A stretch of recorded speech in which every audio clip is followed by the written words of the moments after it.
In today's video tutorial, I'm going to share with you how you can add another language onto your keyboard. Adding another language to your iPhone keyboard can be invaluable for communication, especially in our globalized world.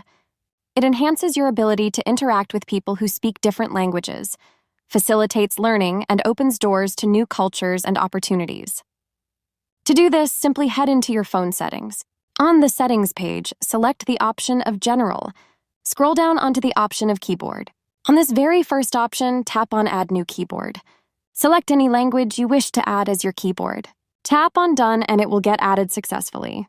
On your keyboard, to change to any other selected language, simply tap on this global icon right here.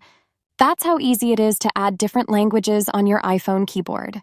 If you have any questions about this tutorial, just let me know in the comments section down below. Please don't forget to leave a like, share, and subscribe for more informative tutorials like this one.